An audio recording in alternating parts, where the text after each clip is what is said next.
Nobody gives an F about what that building looks like. And neither do the students. Hit it. That's what I'm talking about.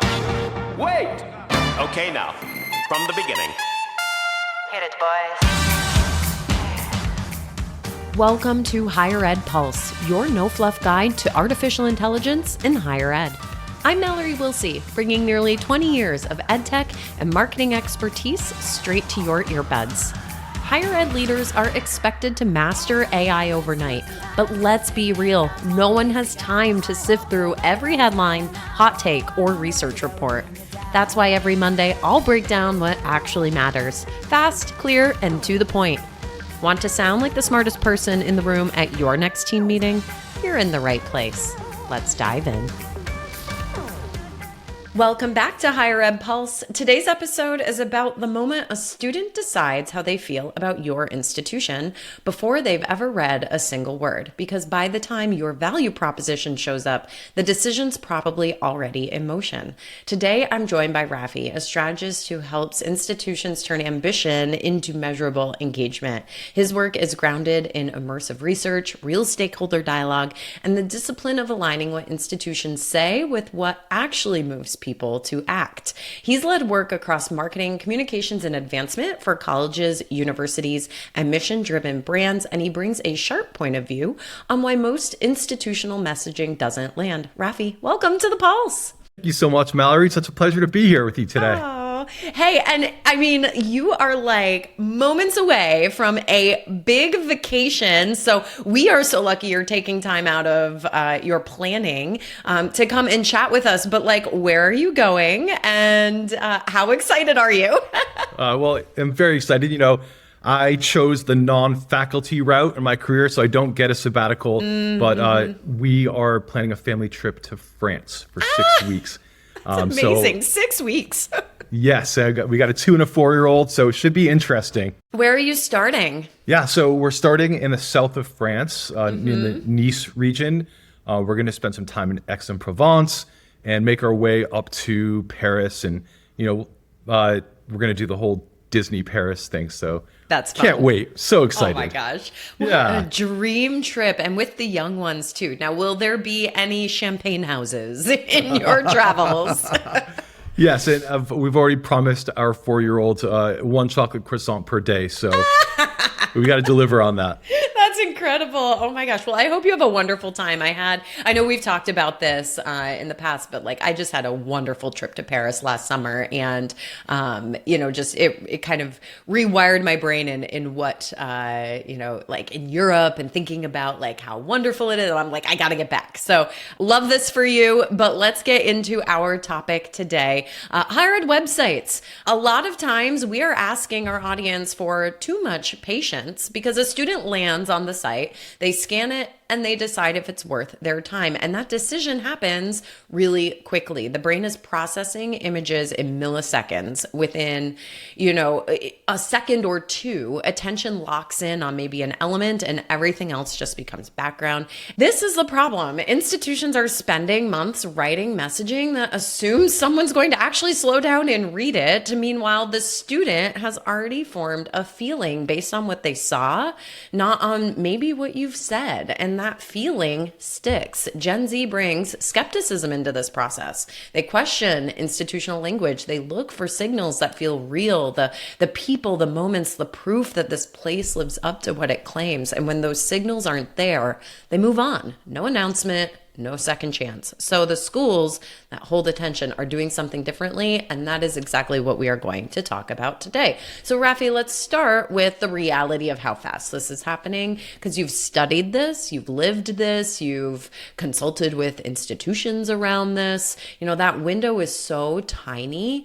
When you land on a higher ed homepage, how long does it take you to know if it's working or not? Yeah, I'm so amazed by the speed in which the human brain can process such complex information. For me, it's almost immediate. Obviously, this is where I spend most of my days, you know, leading a digital strategy firm. But I think putting myself in the shoes of a prospective student or their families, just realizing that there isn't much time to really make that first impression. So getting that right is just so important. Research from MIT that states something like 13 milliseconds, a gut reaction is formed on a site. And part of why I think this is so fascinating, Mallory, is because we're talking about one of the largest investments that we're going to make in our lifetime. Save maybe real estate. So for such a large investment to be made in such a decision around it in such a short period of time, I think this is really interesting in getting it right. One of the things that I notice on sites is that they lead with still images of buildings. And this to me it's always so cringe when I see this, because we operate with this belief that people respond to people. So, this notion of students trying to see themselves is really important. But it's really easy for sites to all kind of give a very same vibe. I completely agree with you that students and families are choosing based off of a vibe, a feeling. It's not necessarily around stats or accolades. So getting that homepage right is super critical when it comes to conveying value proposition in less than 5 seconds. Yeah. So wait, even if you have a pretty chemistry building, that's not what I should have in the hero of my homepage? Come on. Well, I think, capturing the beauty of campus has an importance and there's a place to that, but that's not what moves the needle forward for folks that are thinking about where to invest the next 4 years or how many years of their lives. Also, we have this theory that students especially have exceptionally dialed in BS meters. So they can sense it when it's very staged videography or that kind of, the very standard ambient loop that shows the exact same kind of slices of every campus. So what we are interested in is how do we differentiate one school from the other? And there's no precise formula to this, but the ones that are doing it are we think are at a significant advantage when it comes to meeting their strategic enrollment objectives and growing as an institution. Yeah, I'm still laughing about the building thing because this is like one of my pet peeves. And actually, when I consult with ed tech and agencies, it is so typical that you would post on, say, LinkedIn when you have a new client or a renewing client. And my biggest pet peeve, Rafi, is when those posts just feature the building. It's like, welcome to our new client, insert school name here. And then it's the building of the school. I'm like, nobody gives an F about what that building looks like. And neither do the students, right? So yeah, it's just, I'm still laughing about that. But your point on differentiation, I've been talking a lot about branding this year with my clients, with CMOs on campuses. A lot of it keeps coming back to language and the fact that, words... we all use the same ones. And when we keep using the same ones, they stop meaning things. A couple weeks ago, I posted on LinkedIn a whole please stop using these 10 words. They just don't mean anything anymore. So let's pull that thread for a second, because I'm curious in those 13 milliseconds, right? When you are hitting that homepage or landing page, I have to imagine you're seeing a lot of the same phrases, same words. Are there lines that kind of make you question things quickly or that you would advise your clients, just don't do this? Yeah, absolutely. I mean, some of the ones that come to mind immediately, and I'm sure you've probably seen these in your travels as well, but be the change and, where tradition meets innovation. And this one I've seen on numerous Catholic campaigns and as a tagline, but transforming lives through education. These are safe, right? They're very, it's hard to kind of, to poke a hole in them just because they're so benign almost, right? They don't really say much. I always see that as a huge missed opportunity, similar to how when we look at a website and if you kind of put your thumb up in the upper left corner over the website, could it be any other school in the entire country? That's one of the barometers that we use. Also, I would say that language is so important. However, what is conveyed visually, we think is even more important. And getting this marriage right between visuals and content that's where the magic happens. That's where something very special unlocks. We know that the human brain processes visuals versus text something like 60,000 times faster. You can convey so much more nuance and complexity in visuals form versus words. But if you can arrive at some language that is unique, that is bold, that is distinctive, you're going to be cutting above the mix and thus ahead of the game. Let's take a quick pause to talk about something big happening this summer, Engage Summit 2026. The next era of higher ed isn't about adding more tools, it's about building an agentic campus where AI works alongside your teams to recruit smarter, support students faster, and scale impact without burning people out. From real-world examples of agentic systems in action to hands-on sessions that show how AI can coordinate enrollment, marketing, advising, and operations, Engage Summit is where institutions move from experimentation to execution.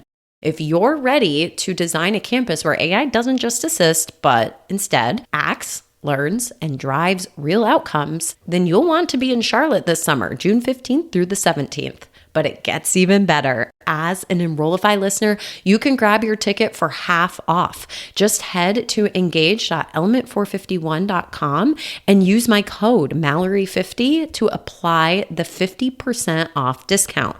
That's MALLORY50. I can't wait to see you there. Now let's get back to the conversation. So, but who's insisting on keeping the language like transforming lives in a global education community? Like it's, word salad. Like, why is that still surviving in 2026 when we know better? It's a great question, Mallory. I think part of it comes down to not really understanding the institutional dynamics themselves. And this is so important. We start every engagement with a very thorough strategic discovery process that's oriented around getting to know the nuances, the contours of what sets one school apart. Now, if a school doesn't know this with some degree of granularity, then it's going to become difficult to articulate it via visual or written word. So I think first and foremost is understanding yourself. Secondly, understanding the peer landscape as well. One of the reasons why we think it's so important to do a thorough peer evaluation is to understand what can we say, what can we demonstrate that is uniquely distinctive to this institution that none of the other institutions within the peer set that are crossing applications with can also say. We think that's really important, and that's one step towards getting that differentiation piece in those first 5 seconds spot on. All right. So you talked about the thumb over the logo test that you run.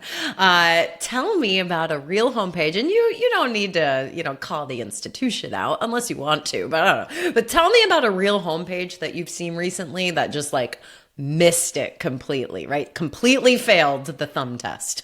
Yeah. Well, great kind of case study comes to mind immediately. We recently worked with an institution in Massachusetts, the state of Massachusetts. Doesn't really narrow it down because there's probably more schools there than right. any other state in the country. But minus California, right? Yes. Exactly. And the challenge that they were facing was something very common, where there wasn't a value proposition, there wasn't any sort of feeling of what set this school apart. Also, the navigation was wonky. It was being treated like a bulletin board where there was no delineation between tactical information and strategic value proposition information. We think that if you can get the value proposition right, then the tactical information follows. I think a lot of schools operate with this fear that if they don't have commencement or announcement of new leadership on the homepage, then it's somehow going to get buried. We disagree with that. So with this particular institution, we identified a number of issues, including lack of value proposition, poor navigation, and the search itself was just impossible. So these are three common things that a lot of schools are dealing with. And what we did was we conducted our discovery process. We identified some key themes that really set this school apart. And then we redesigned the homepage, some other key areas. We introduced an AI-powered search. And this is something that we're super proud of. Within 1 year, we saw upwards of a 30% increase in deposits from year over year. And now we would never take full credit for that. Obviously, there's a lot of different various variables involved, but it does speak to sharpening the value proposition, getting it right, making it easier for folks to take key actions, to visit, to apply, request information. So we think a lot of this has to do with the student voice and making sure that the student voice is prominently featured. I don't know if you've read Bart Kaler's book on Mission Fit, but we think that if you capture the authentic student voice, again, you'll be at a position of advantage when it comes to finding the right students that are going to be a good fit for your institution. It sounds so simple, but it's not as simple as it sounds, yet it's also not as complicated as a lot of people make it out to be as well. Well, walk me through the first few seconds of landing on a homepage that is getting it right from the student voice perspective. Like, what do I see? What do I feel? And how do I know, like, if I'm the CMO, how do I know that my homepage is set up correctly? Yeah. Well, first and foremost, it's about getting clear on what is the strategic objective, the purpose, who are the audiences. What we find 9 times out of 10, most schools are trying to establish a web presence that's much more external facing from a recruitment standpoint. So, unlike the Harvards, Browns, Yales, where they're more about, reputation management and things of that nature, a lot of schools are trying to drive enrollment. So making sure that there are multiple pathways for the most commonly sought information is a big piece of that. Also, I would say framing up the student voice in a way that reinforces strategic messages, that doesn't sound like it's written from the viewpoint of the marketing department. I think there's something really special about having it come from the student voice, that in a way that isn't like being fed lines, but it's from the heart, from the gut, speaking to these points of differentiation, whether it be sense of place, affordability, how they were able to finance their education, or some of the unique attributes, programs, offerings that make that particular institution unique for whatever reason. So where is this breaking? Like, is it leadership hesitation? Is it committee thinking? Something else? Yeah. Well, I think part of it is that it's easier to say something generic about yourself. It takes a lot more boldness and sense of really understanding your institutional identity to double down on something bold. We recently worked with Susquehanna University, their tagline, be impossible to ignore. And we love that because it's so simple, but it also speaks to the ethos and the foundation of the Susquehanna education. Some of the other more generic ones, like the ones that we shared before, be the change, it doesn't mean anything. Virtually any school could say that, but there's something that feels very in keeping with the personality of Susquehanna in that particular example. So I think it's failing when people don't do the work up front, where marketing teams, institutional leadership, they're not doing that deep dive, that investigation to really articulate with great clarity why. Yeah. We need to talk about AI for a minute, because I think there's an emerging school of thought that the institution's website has really decreased in importance because a prospect can just go to Claude or ChatGPT and ask it all the questions about your institution. That might be how they're discovering you. That might be how they're getting key information at this point. Now, I don't necessarily agree with that school of thought, but I'm curious to hear what you think.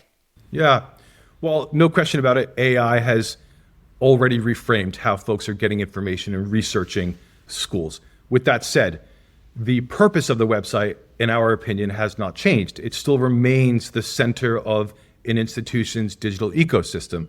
With that said, there's also ways that you can ensure that the site is being written for AI in a way that you can kind of eliminate any guesswork in terms of what search results are for folks. Also, we think some of the best sites out there, best EDU sites, have AI search built into it. So you're not just getting your traditional search. It makes it a little more dynamic. It's more in keeping with how people are engaging with digital properties in general. So I think we see it more as a supporting catalyst for the success of sites versus kind of an emerging competitor. That's a great way of framing it. Tell me more about AI-powered search. You're talking right about like the search bar right within the .edu website. Are you seeing more institutions implementing search that's powered by AI? Absolutely. And in the last 2 years, I think virtually every single one of our conversations with executive leadership has had some undertones of this, because most schools, they want to be positioned as being future forward. So it's kind of a no-brainer in many ways. A lot of schools, they might not be ready for it, or they see it as being too much of a burden. But what we found is that there are some really excellent tools out there in the marketplace that, harnessed correctly, can make a huge positive impact in the overall user experience, getting people to the information they need. It eliminates the need for complex navigation. And like I said, it's more in keeping with how folks are just interacting with the web these days. Yeah. I said this maybe 3 years ago, but like I'm just waiting for the .edu homepage to come out that is just an AI search bar, and nothing else. Yeah. Yeah. I think it's a matter of time, Mallory. I mean, we're already seeing huge shifts in the search landscape. I think that it's an area that we're going to continue to see disruption in. And it's kind of like the silver bullet answer, right? When people are like, oh, I can't find this, I can't find that. Or when you redesign the navigation on a site and people, we're creatures of habit. So if we don't find something immediately, it's so imperative to get the search piece right. AI provides a great way to do that. Same thing with chat as well. Chat has become so much better and more sophisticated. It used to be, 3 years ago, if it was a chat, it was like noticeably bad, right? You could kind of tell that it was a robot. So get me to a human. Get me to a human. Exactly. Over and over. Whereas now, I don't know about you, but there have been moments where, I'm like several minutes into a conversation, I'm like, wait a second. So I don't know if that's good or bad, but certainly speaks to how quickly it's evolved.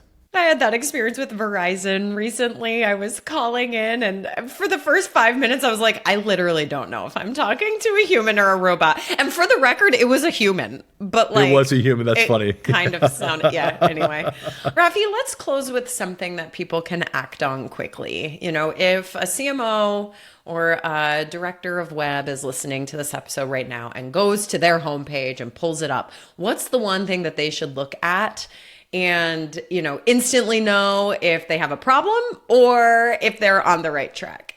Yeah.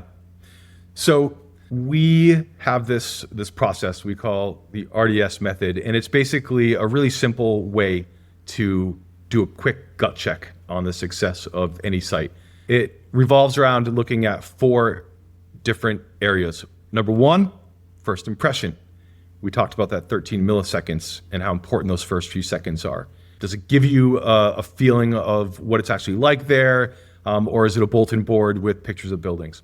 2 is ease of navigation. What's the navigational experience? Are people bumping around, getting dead-ended and outdated information? 3, this one's really important, is quality of visual assets. Just doing a quick gut check. Do the visual assets accurately, authentically convey the essence of the institution? And then finally, brand emulation. Does our institution's brand come through our brand dynamics, our differentiation? If we do the thumb test within the upper left-hand corner, is it obviously, unmistakably XYZ institution? So that's not one, but I think if you look at it as one kind of exercise, you'll walk away with a good snapshot of where you need to focus. And it's a lens that anyone is invited to use. Wow. Well, that's terrific. That's a great framework, and I'm sure will be very useful for folks. So thank you, Rafi, so much for joining me today. Any parting thoughts before we close this out? I just want to thank you for the opportunity to be here, Mallory. And I think every school should ask themselves this. And what I would say is the most important thing is just authentic student voice. If you can get that right, you're going to be ahead of the curve. That's what students want to see themselves. So I think that's that's the most important thread to focus on. Amazing. Well, gosh, I hope you have the best time in France. Enjoy every second of it. Drink all the wine for me. And, when you are back 6 weeks from now and we are all catching up with you at one of those fall conferences, I cannot wait for the stories that I'm sure you are going to have, Rafi. Thank you for taking time out of your busy schedule to be with us. Truly a pleasure, and I look forward to seeing you very soon, Mallory. Thank you. All right, folks, we'll catch you next week. Bye-bye.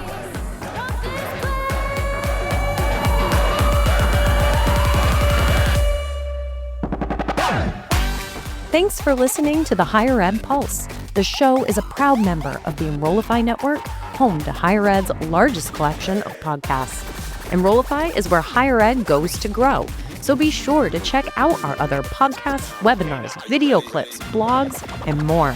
Visit Enrollify.org and subscribe for all the latest details and content drops directly to your inbox. Enrollify is brought to you by Element 451, the digital workforce platform for higher ed. Learn more at element451.com.